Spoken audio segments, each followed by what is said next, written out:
Well, hello there, paper crafters. Thanks for joining us again today. Welcome back. And for those of you who are new to Paper Crafter's Corner, we'd like to welcome you. My name is Stephanie Hackney, and I'm the owner of Paper Crafter's Corner and your host today. Paper Crafter's Corner is known for information, inspiration, and entertainment, and we have paper crafters from all over the world, including all over the U.S. and about 146 different countries that join in. So we do hope that you'll come by and check out the website and all the free resources that we have available for you. If you're looking for scrapbooking or paper crafting, card making types of events and retreats, we have an event directory and a retreat directory. And if you're looking for independent stores, we have a directory of those too. And besides that, we've got a great blog with lots of fun entertainment and information, and we welcome your comments and emails and hope that you'll join in with the rest of our community. I think you'll find that they are a very welcoming bunch and lots of fun to hang out with. So without further ado, let's get started on our next product review. For those of you who have not seen our product reviews before, we are known for providing unbiased product reviews of products that are either provided to us by the manufacturers or products that we go out and purchase ourselves. We never accept any money for the product reviews, and the whole goal is to give you a real-world look at how the product performs and then let you know whether or not it's a good investment of your hard-earned paper crafting dollars. All right, let's get going. So today's product review is for the Sizzix Blocks Cubes 3D die. This is a wonderful new steel rule die that was put out by Sizzix, and if you're not familiar with Sizzix, they are a very well-known and well-respected company in the industry, and they provide all sorts of wonderful products, including dies and machines, which we're going to show you in a little bit here. And this particular die was designed by Eileen Hull, and Eileen is one of their licensed designers, and she's got her own blog, and she does lots of really fun, interesting things, and we will provide a link to her blog in the show notes at the end of this video. So you can take a look down in the show notes and also visit our blog to see the associated blog to this product review, and you'll find links to these products and then all of the other information that we talk about during the review. So this is the product that we're going to actually be reviewing, and then in addition to that product, we're going to be reviewing the little Sizzles Mat Board. And you get 6 pieces in this mat board pack, and let me just show you real quick. You can see the thickness of it here. Very nice, sturdy mat board, very nice quality. And again, you get 6 sheets. I think it's $6 for 6 sheets. So for $1 a sheet, it's a pretty good investment. And it works really well for making things like these little albums, or for things like these blocks or shapes that you want to really hold their shape well. And we're going to be using those with this die today. The other thing that you're going to need is you'll need some type of a machine, so you can use one of the 2 different types of big kicks. This is the newer version, the older version, and then also the Big Shot. So these pads that we're going to be using and the machine we're going to be using for the die and for this mat board, all 3 of these will work. And today we're actually going to use the electronic version, which is actually called the Vagabond. And let me bring my little buddy out here. So this is the Tim Holtz Vagabond machine by Sizzix. Let's center that a little bit better for you. And it has a power cable here that gets stored on this end of the machine, and we're just going to plug that in. And then this is the button to open it. So you're just going to push that, and the sides fold down all by themselves. Really nice little machine. It has a couple buttons here. So this one is the direction that the die is going to go. So in this case, the die will feed this way. If we push it this way, the die will feed that way. And then this is our button to actually make the motor turn and make the die go through. So you can hear it a little bit. So let's get out our die. And with all of the different machines and dies, you're going to have to create what is called a sandwich. And the sandwich is basically the die and then the different platforms that you use for the machine and the materials that you're trying to cut. So in our case, we today are going to be using these 2 items. It is the extended cutting pad pair, and we're going to be using one underneath the die and one on top of the die. So we're going to put this one, which has not had any cutting done to it, that's going to go underneath our die. And then the other one, which you will see has already been well loved, is going to go on top of the die. So this is our sandwich, and the only thing that's missing here is our material. So because these are steel rule dies and the die comes upward, let me show you a little close-up here. You can see where the blades are going to come up through the foam. We're going to want to put our material on this side, and you want to make sure that you get it over the edges, right? So you want it to cut all the way to here and all the way to here. So you want to make sure that when you line up your material that you're well over the edges. And then set that down, add your cutting pad, and feed it in. Now, one thing I want to mention, you're going to probably hear some cracking and popping when this starts. That is very normal, and it still freaks me out every time that I put one of these dies in there. I think, it's breaking. It's not breaking. That's normal. That's what it's supposed to do. And that's just the sound of the dies coming up and going through your material and into the cutting pad. But it's perfectly normal to hear that. Now, if you put your die in and you start to feel that it's really resisting, then maybe you don't have the right sandwich combination. And you need to go back and look at the instructions and make sure you're using the right pads and for the right materials, okay? But otherwise, the cracking and popping is pretty normal, and you'll hear it a little bit when I put this one through. So we want the die to feed this way, so we're going to push our arrow in that direction, and then we're just going to turn it on. And it feeds it in by itself. You don't need to push it. And you'll notice that this bends a little bit as it goes through. Again, that's normal. Okay, so now we take off our cutting pad, and you're left with all the cutout pieces. So, and if you see this black a little bit on there, it just rubs right off. It's just a little bit of this foam as the die is being used. So we've got a large piece, we've got a medium piece, and we've got a small piece. So each of these makes a different size cube.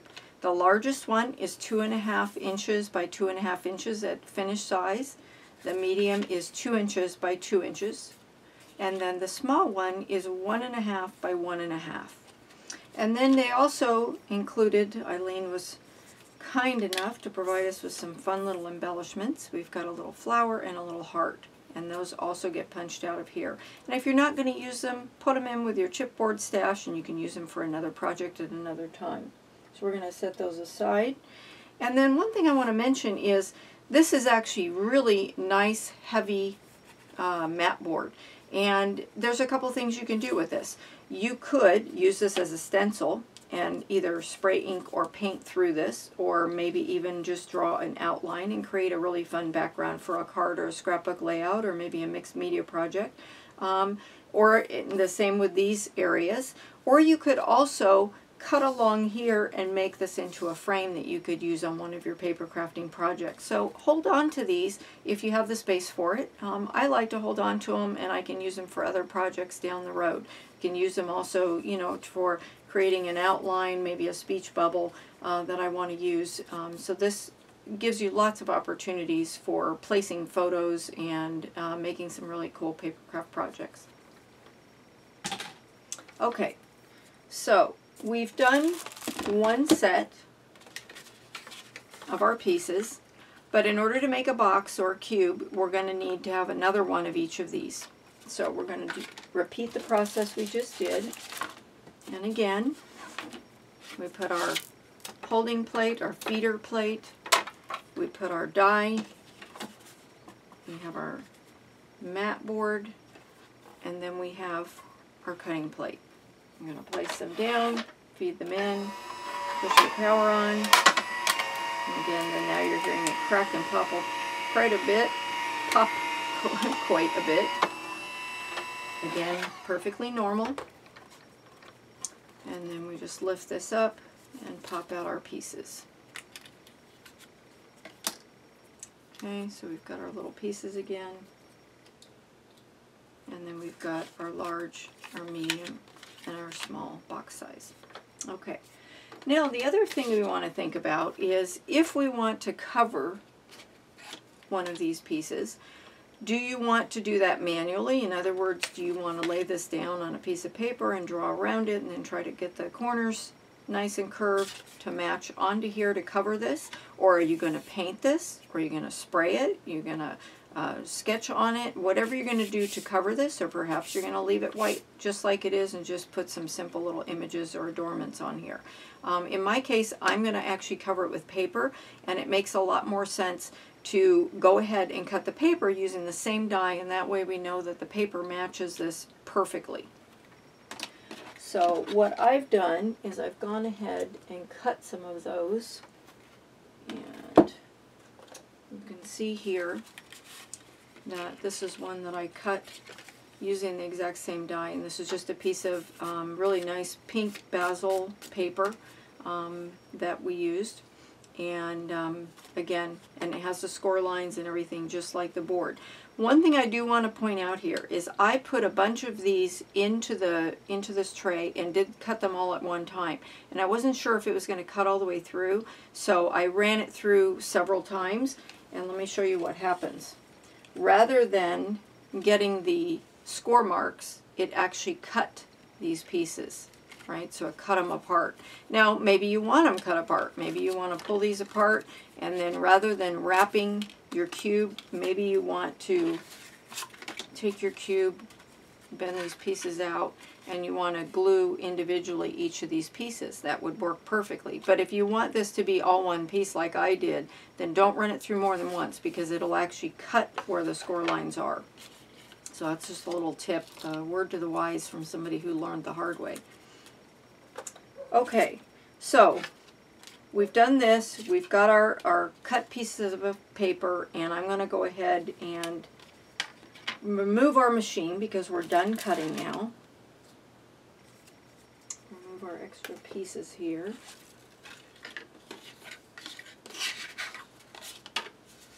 And we're not going to use the medium and the small pieces right now, we're just going to use the large ones. So I'm going to set those aside. And we're going to close up our machine,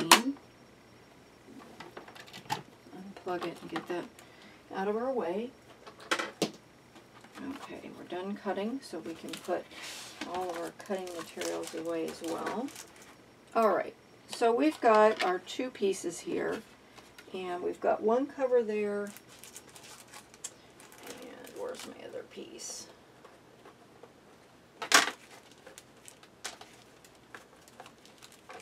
I'm going to use these individual pieces so I can show you how to do that as well. Okay, so I like to take this and just crease it just a little bit, right on the score lines. Just crease it just like this. And I've done enough of these now that I kind of have a pattern of how I like to work with them. And I'm going to use something called red line tape. This is a really great tape for this kind of project because it is really sticky. And once you press it down, it's not going anywhere, and it really holds even as you bend and move things. One thing to think about, though, is that it is pretty unforgiving. Once you press this down on paper, it is down. It's not coming up without tearing the paper. So if you think that you're going to want to move some things around a little bit, you might want to choose a different adhesive. But I really like this one for this type of project where I really want the, in this case, the box to stay together really well, not pop apart over time.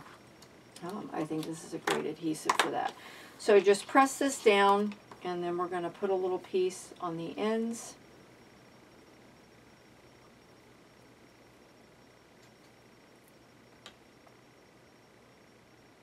And it is not adhesive until you pull the red backing off. It'll actually be clear underneath there. So I just want to point that out, that when we place this down, it's not sticky yet here. That's just a plastic coating, that red.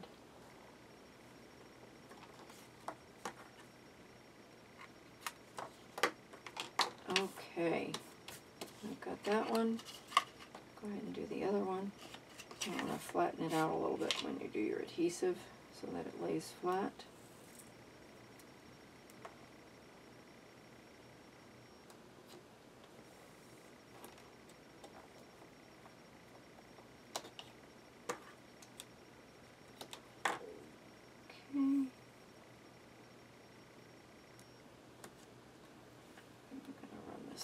again.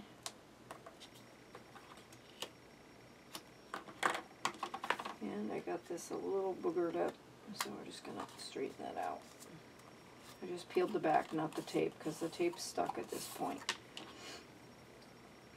Okay.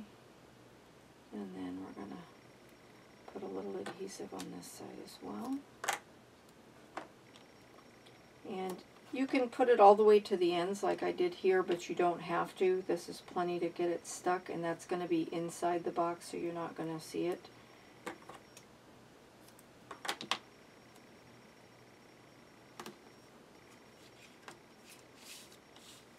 Okay, so now we've got all of our tape stuck down. We're going to peel back the backing on all of these. And then we're just going to line this up. So I like to hold it underneath here and line the ends up, end to end, and right at the end here as well. That's the easiest way for me to get this to line up. And then I kind of stretch it a little bit and press down. Okay. Now we're going to do the second one. And this one we're going to do with the little squares from the piece that I cut that came apart. So just to show you that you can still do that, it's not going to hurt it. And I'm just going to place these right next to each other.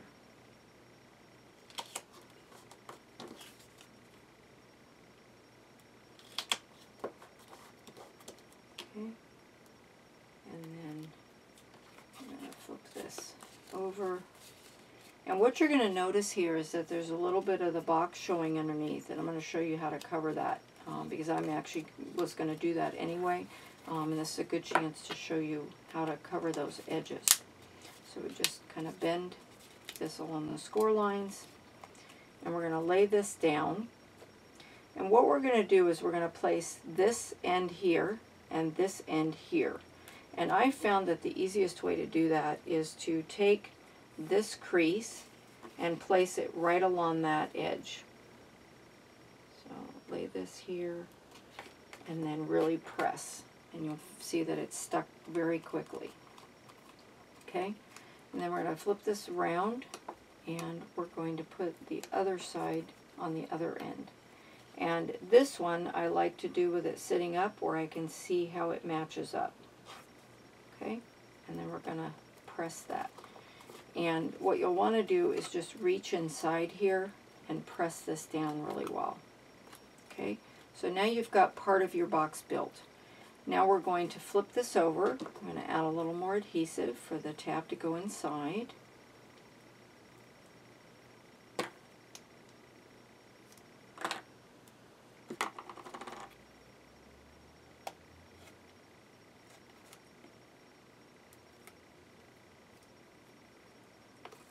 little static cling there. Okay, bend this over well so that you can tuck it in here easily. And then I just lay the box down and press this in a little bit and slide it down until the box edge is even. Then reach inside and press this. Right, so right here you've got this little tab. Just press it in place to make sure that that adhesive is really stuck. Okay, so now you're left with a box. And now you have a couple options. One is you can just use this as a box. So you could decorate it, you could put something on the front, you could put a ribbon around it, or you could just simply tuck this in just like that without any adhesive, and then somebody could pop this back open. The second thing you could do, and I thought about doing this, was to make these boxes into something that could be hung up, maybe as a mobile. And if you're going to do that and then you're going to seal the box, you'd want to make sure to poke a hole into the top here. And I would use a tool maybe like this Tim Holtz poking tool if you just need something like for a fishing line. If you're going to put a ribbon or something thicker through here, then you might want to use something like, you know, maybe the Big Bite and just punch a hole through there as well. And then you're going to want to put your ribbon or your string through here, tie a knot on the back so that it doesn't slip through, and then you can go ahead and seal your box top. So that'd be another cute way to use this die in these the resulting boxes. We are going to actually go ahead and seal ours. So I'm going to get another piece of tape here, put it right on the edge.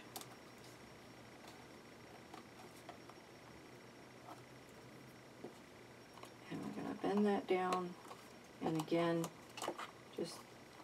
that's why it's nice to have a little bit of space on the ends where there's no adhesive, just so that you have a little place to keep your fingers. Press down until you get it lined up, and then press this way so that you're pressing against that adhesive. And there you've got your box. Okay, so your little cube is all finished there. And again, you're going to see that there's a little edge all the way around. You're going to see the edges of the cube, except for if it was one solid piece, you know, if you wrapped it afterwards. And so then what I like to do after that is we're going to do a little bit of inking on here. And I'll show you one that I did already. I just took a little bit of ink and put it all the way around the edges, right? So this is one that I inked up all the edges, and it gives it a nice finished look as well, and adds a little bit of color. Now, what I like to do is to decorate something like this with some pattern paper. So I had this wonderful assortment from SEI. It's been sitting around in my stash for quite a while, but I thought it was just perfect for all the little girls in our family. And I picked out a few papers that I really liked, including this one that's right on top.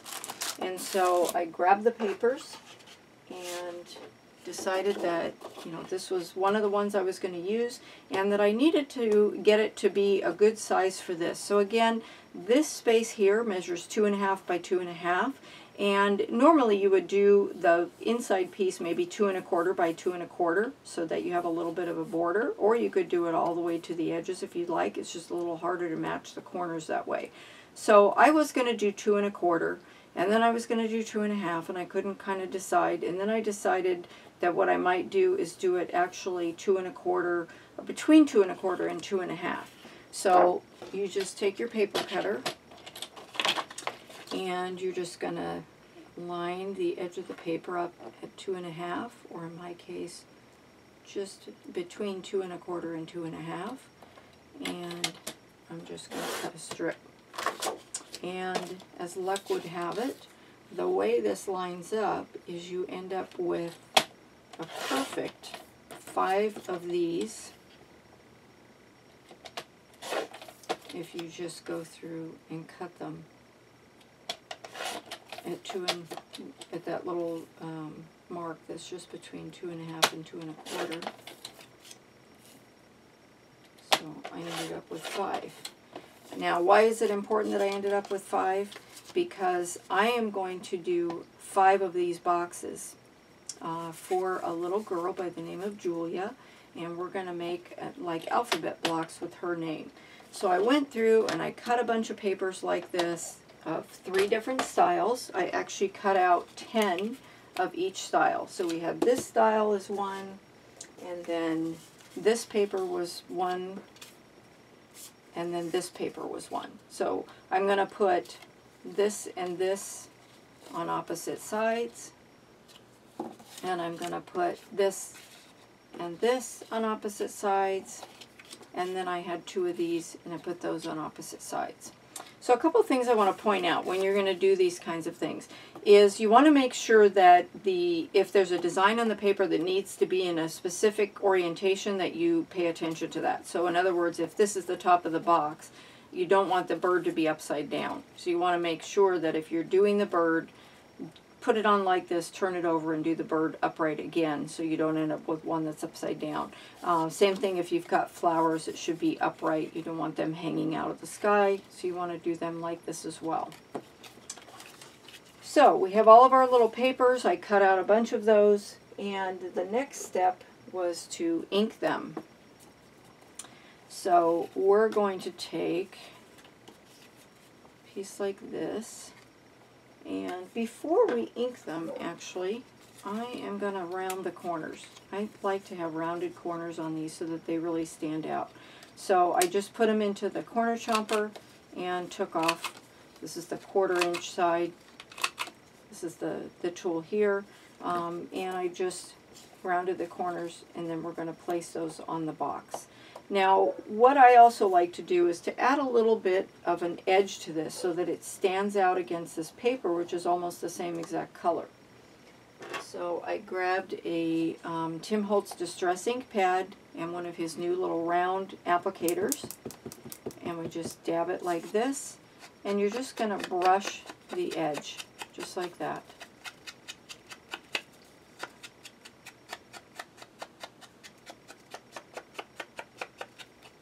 And it doesn't take long to dry. And then you do that to each of the pieces. So what I ended up doing was cutting out 10 of this one, 10 of this one, and 10 of this one. Rounded all the corners, and then inked all of the edges. Then once I got them all rounded and inked, close your ink so it doesn't dry out, then I applied these onto the sides of the box like this. Okay, so just take a little bit of your adhesive, and I'm not going to use a ton of adhesive. I'm just going to stick this down quickly for demonstration purposes, but you'd want to make sure to get it all the way around the edges so it doesn't peel up, especially if these blocks are going to be handled at all. And you're just going to center it on the box, and there you go. So I'd already done one on the other side. Now what you'll notice is this still has a really plain edge, and on this side it's already colored. So the way you do that is, again, just take this ink and just go along the edge. And that covers up also any of the raw edges from the mat board that might be peeking through.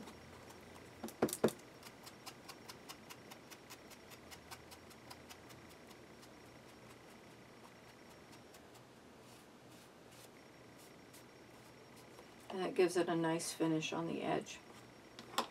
Now, a couple things. If you were going to put some ribbon around any of these panels, you might want to do that before you stick this down. So you'd run your ribbon over the top and then tape the ends onto the back so you have a nice clean finish, and then you would adhere this down onto your block. And again, if you were going to do something like a mobile, something where you need to hang this, you want to make sure you're doing that before you do any of this. If you're going to be doing some stamping, I recommend that you stamp on these panels, ink them around the corners, do everything before you adhere them to this box. And that way, if you mess one of them up, get a little boo-boo, you can just replace it with another piece and you don't have to tear your project apart. Okay, so we built our box. We cut and corner rounded and inked our sides, and then we put it on, and then we inked the edge of the box. So we've got all these different little steps that we did, very quick by the way. And then I decided that we might want to do a little bit of decorating. So let's get rid of our tools. And the decorating could include things like the little heart and the flower that were part of what we punched out. And the really easy thing about this is you can take, I cut these out with the same paper when I was cutting these paper pieces, and just take a little bit of this tape, put it on the back of the paper or on the front of the chipboard, whichever works best for you. Whoops. And we're just going to place that down. Feel our backing.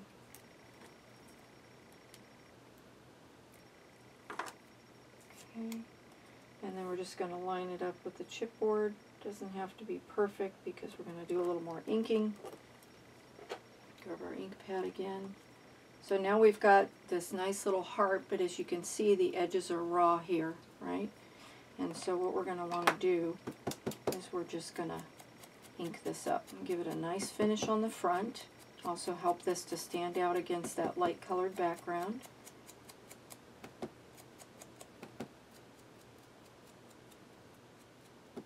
And you could do this with a Q-tip as well. I just really like these inks and these tools. They work really well for this kind of work. And again, the ink dries pretty quickly. Now, one thing to think about is that this ink actually reacts with water. So if, you know, not that you're usually going to put paper near water, but if there's any chance it could get wet, then you may want to use a different type of ink. Okay, so now we've got our cute little heart. And we may want to just put that, you know, up in this area here and adhere it. And if you want to really have it stand out, one option is to take a little bit of foam tape and just put a little bit on the back. And if you want it to really stand out, you could do 2 layers. So I'll make it really pop.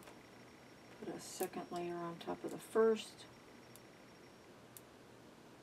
Peel the backing. And then we're just going to place it up here.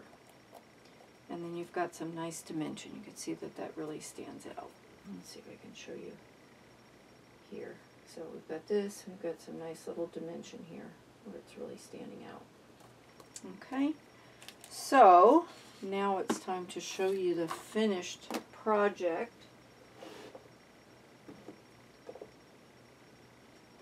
So here is our little box set for Julia.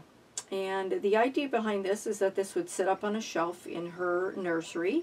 And she's a brand new baby.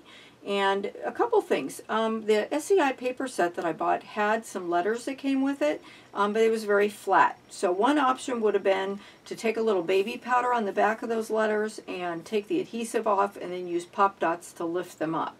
Another option is to just choose a second set of letters, which is what I did here. This is a set of American Craft Thickers, and I used 2 layers. So let me show you up close. So this is the letters, and then I just put on one and then added a second. So let me show you from the side. You can see that there's one letter and then I just layered another one right on top of it. And that was just to give it a little bit more dimension. So I did that on all these letters. And then I added these little embellishments with some ink and added a few of these little flowers here. And you can choose however you want to decorate it. You could put the put a little flower onto the dot on the eye, if that was to your liking, and then just decorate these however you'd like to. And then this set again is meant to sit like this, so that this is what you see from the front. But again, you could have made this into a mobile. You could have these things hanging. You could have them hanging from the corners or from the ends or the sides, however you want to do it. But this is really what I wanted to work on. It was the project that I chose for demonstration purposes to do the product review. And I think it turned out pretty cute. I don't know. What do you think? So we'd love to hear what you think. We think that the product is great. It was very, very easy to use right out of the package, and the instructions were really easy to follow. So let's just recap what products we used. So the first product is the Blocks and Cubes 3D die. Again, this was designed by Eileen Hull. It's made by Sizzix, and it's a steel rule die.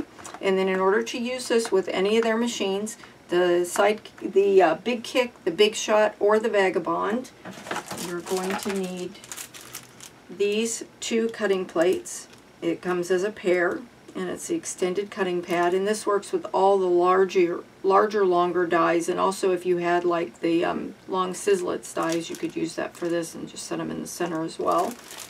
And then for the mat board, we used the little Sizzles. So this is the little Sizzles mat board. Comes 6 sheets in a package. It's about $6, so it's very reasonably priced.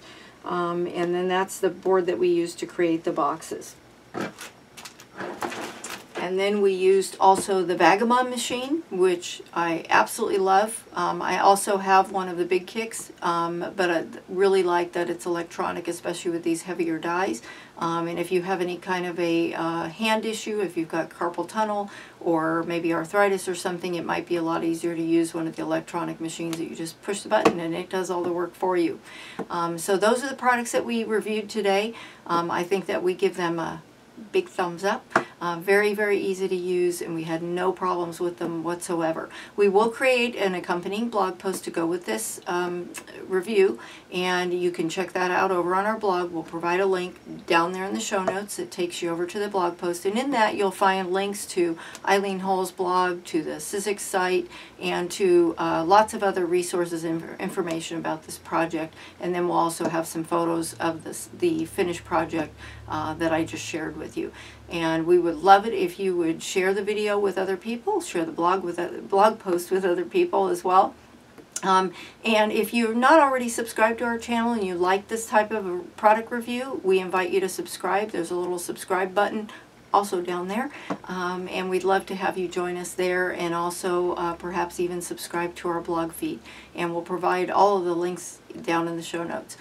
Thanks so much again for joining us today at PaperCrafter's Corner, and have a wonderful day and happy paper crafting. Bye-bye.